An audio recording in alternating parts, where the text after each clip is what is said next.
Hey guys, we're going to be reading the fourth chapter in Superfudge. And today I pulled up a different cover. It's just a different edition of the book. Same content, but a different artist's rendition of Superfudge. And so I thought that was kind of funny that you guys can check that one out today. We've been looking at this one. So here we go with chapter number 4, Off the Wall. I told Jimmy Fargo about Princeton. "You're moving?" he asked, like he couldn't believe it. "Not exactly," I answered. "We're just going for a year." "You're moving?" I said. "I can't believe it." "Neither can I." "You don't have to move," he said. "You could stay here if you really wanted to." "You think I don't want to stay? I don't know anybody in Princeton. You think I want to go to some school where I don't have any friends?" "Well, then tell your mom and dad you refuse to go." "That's what I'd do." "But where would I live?" "With me." "But where would I sleep?" "On the floor," Jimmy said. "It's good for your back to sleep on the floor." I thought about sleeping on the floor for a year and about living with Jimmy and his father. Mr. Fargo used to be an actor, but now he's a painter. He paints these weird-looking pictures of circles and triangles and squares. He's so absent-minded that he only buys food when Jimmy reminds him. One time I looked in their refrigerator, and all they had was an empty bottle of wine, half an apple, and a salami, and an onion sandwich so old that it had turned green. "If you don't stay, I'm never going to talk to you again," Jimmy said. "And I mean never." He bent down and tied his shoelace. Jimmy's laces were always undone. "And I'm going to tell Sheila Tubman she can have your rock in the park," he added. "You wouldn't. Try me." "Well, some friend you're turning out to be. Same for you." Jimmy turned and walked away, his hands stuffed deep into his pockets. I thought of plenty more to say as soon as he was gone, but instead of running down the street after him, I went home. "Is that you, Peter?" Mom called. "No." I went to my room and shut the door. I was glad I hadn't bothered to hang up my map of the world again. I took out my Kreskin's crystal. Jimmy gave it to me on my last birthday. When I can't fall asleep at night, I hold the chain above the lucite base and I watch the small ball swing from side to side. I concentrate on it until my eyes get this heavy feeling and want to close. I opened my window enough to throw out my Kreskin's crystal. I imagined it smashing into a zillion pieces on the sidewalk below. But suppose I had trouble falling asleep in Princeton. What would I do? So I put it back in its box. There had to be a better way to get even with Jimmy Fargo. 2 hours later, I was still thinking up ways to get back at him when the doorbell rang. And it was Jimmy. "I changed my mind," he said. "And I'm sorry." "Yeah, well, me too." "I was disappointed, that's all. I don't want you to move. But I know there's nothing I can do about it. And it's not your fault." "That's what I was trying to tell you," I said. "I know. Well, my father says Princeton's just an hour by train." "That's right. So I won't give Sheila your rock after all." "Thanks. She wouldn't know what to do with it anyway," I said. "Okay, but I'm not going to use it until you come back." "Okay, I won't use my Kreskin's crystal until I get back either." "Deal," Jimmy said, and we shook on it. The next morning, when I was going down in the elevator with Turtle, Henry said, "I'm going to miss you and your family." "Bet you won't miss Fudge," I said. "Oh, yeah, even that little devil," Henry said. "I remember the day he got into my elevator and pushed all the buttons at once. Jammed up the works for 2 hours. Henry laughed. He sounded like a sea lion. I always expect him to slap his arms together when he laughs. "And I'll miss that baby of yours, too. I won't get to see her grow up now." "Sure you will," I told him. "We're only going for a year." "That's what they all say," Henry muttered. Outside it was gray and humid. I wondered if the sun was shining in Princeton. As I walked Turtle down the street, he sniffed here and there, trying to find a place he liked. I encouraged him to use the curb. In Princeton, he'll be able to go wherever he likes, I thought. Maybe I won't even have to walk him. I'll just open the door and he'll run out into the yard, and I won't have to clean up after him either. Ever since New York City passed what I call the doggy-do law, walking Turtle hasn't been that much fun. At first, when I heard that every dog owner had to clean up after their own dog, I told Mom that I wouldn't be able to walk Turtle anymore. Mom said, "Well, that's too bad, Peter, because if you don't walk him, who will?" I was hoping Mom would volunteer. I was hoping she'd say, "Oh, I know how grossed out you feel at the idea of picking up Turtle's dog do." But she didn't. Instead, she said, "Look, Peter, you're going to have to make a tough decision. If you want to keep Turtle, you're going to have to clean up after him. Otherwise, Daddy and I will try to find a nice farm somewhere in the country and—" "Send Turtle to a farm!" I shouted. "Are you kidding me? He's a city dog. He's my dog." "Well then," Mom said, smiling, "I got the point." Mom bought me a contraption called a pooper scooper.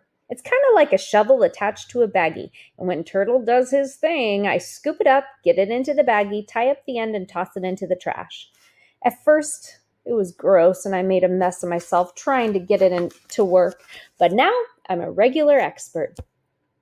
Still, it's pretty disgusting. Almost as disgusting as Tootsie's diapers.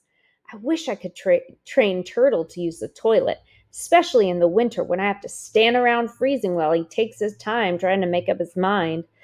I know it's not Turtle's fault. He can't help being a dog. And when he sleeps at the foot of my bed or licks my face, it's all worth it. Just as Turtle was finishing, Sheila Tubman came skipping up the street. "I hear you're moving," she said. I nodded and scooped up his stuff. "Good. I was afraid it was just a rumor. I can't wait till you're gone. Then I won't have to smell your yucky dog anymore." "My dog's not yucky," I yelled, tying up the poop bag. "Did you ever smell him, Peter?" "Yeah, all the time."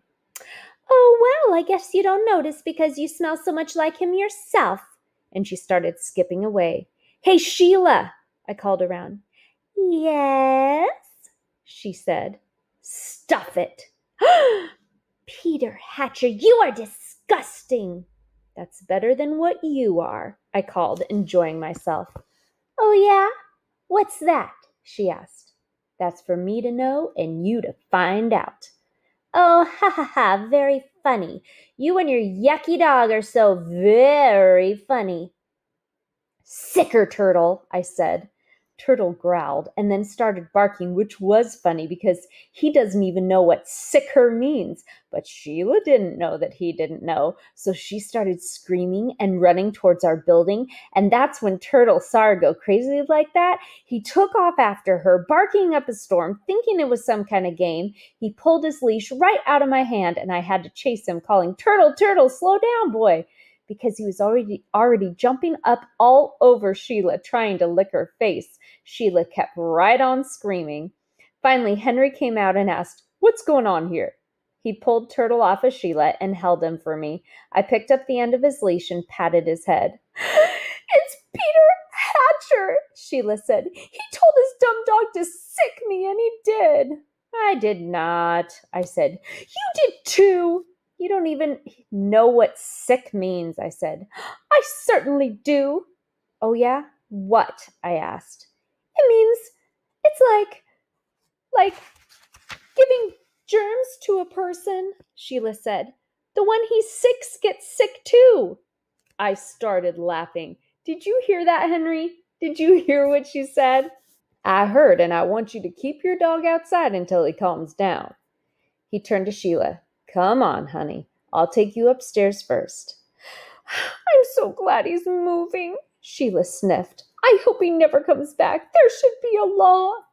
I laughed all the way to the corner, and I think Turtle did too. On the morning of the move, Mom woke me up at 6 o'clock. I had to pack my carton of special things, but first I wanted some juice. I'm always thirsty first thing in the morning. On my way to the kitchen, I passed Tootsie's crib. She was watching her mobile and gurgling away. She was also covered with trading stamps.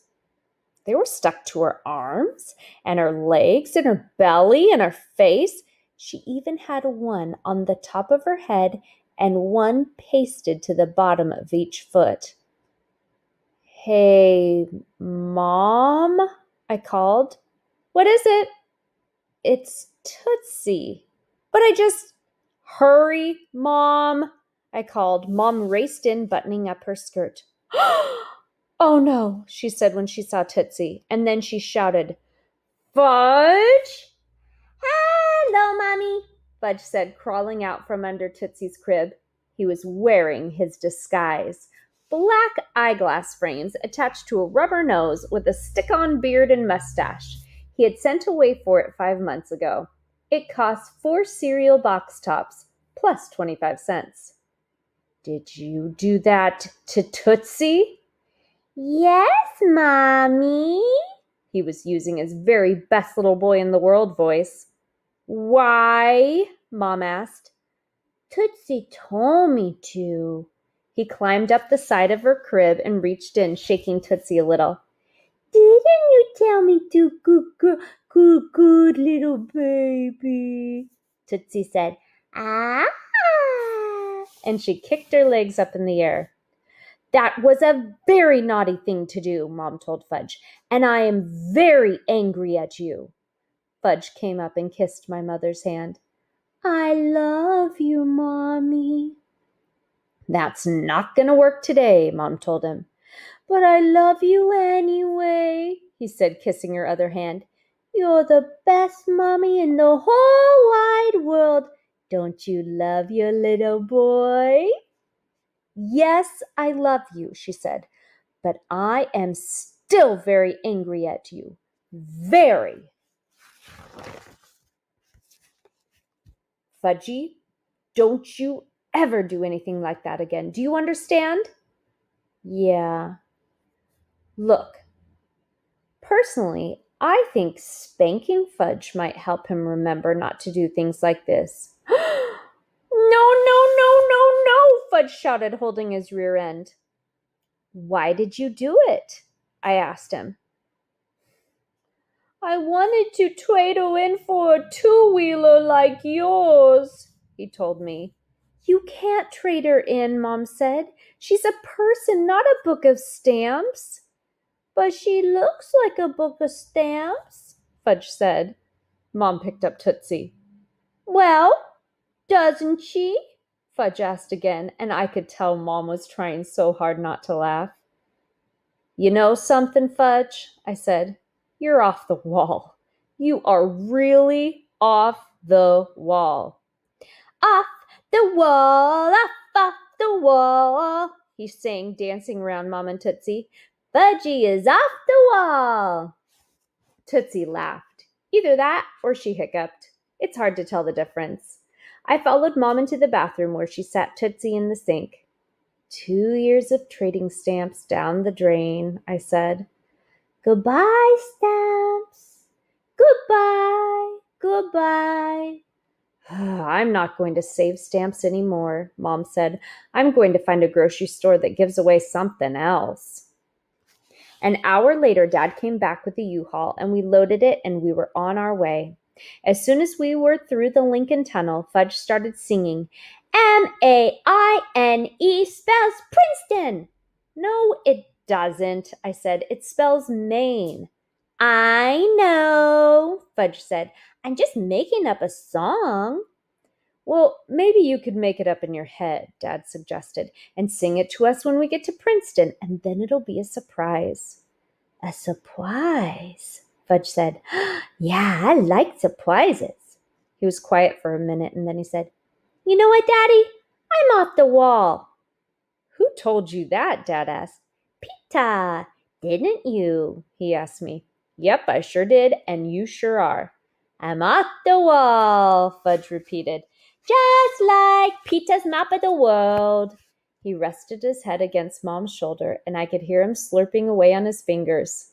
He was still wearing his disguise.